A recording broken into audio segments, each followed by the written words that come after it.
komunidad, mga magulang, siyempre mga guro, at yun ang inaasahan natin na talagang yung buong komunidad ay nakamobilize para tulungan ang ating mga paaralan at siguraduhin ligtas ang ating mga estudyante pagbukas ng pasukan sa June 16. Sir, dito naman po sa pagbisita ni Pangulo, ano ba ang masasabi natin na ba't ito ang napili na eskwelahan itong Barino?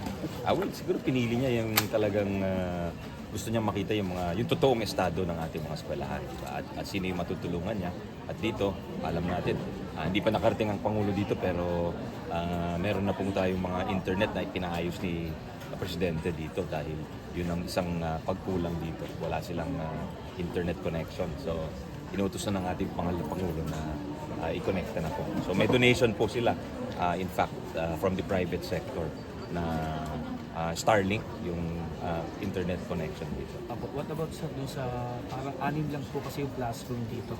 Opo. Totally, kulang din yung mga buildings o gusali. Gusto nila magkaroon din ng lote, malaking bagay ba na ito yung tututukan natin? Opo. Well, sa papanig ng DepEd, wala po kaming pondo para sa lote. So usually mayor ang nagbibigay niyan or local government. Tapos sa national government, yung construction po ng classrooms. Meron po tayong nakaprogram dito. Sir, may additional question.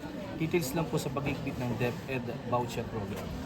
Paano ang gagawing validation sa mga dokumento na isasumite sa mga eskwelahan at mga estudyante? Well, dati prepaid yan binabayaran. Ngayon, napapakita na nag-enroll talaga yung bata bago babayaran. So, postpaid na ngayon yung mga vouchers. At saka talagang sinikipan na po natin yung security measures dito. Hindi basta-basta makaklaim ng refund dito ang mga eskwelahan. Kung may anomalya, kung may na-discover kung anomalya, ano pong gagawin natin? Ay, kakasuhan mo yan. Pwedeng kasuhan mo yan. Kung ayaw pang magbayad ng eskwelahan, pwedeng kasuhan mo yan. Pati yung mga opisyal ng eskwelahan, pwedeng kasuhan din. Pero yung ano pong klaseng pag-igbit ang gagawin natin, sir?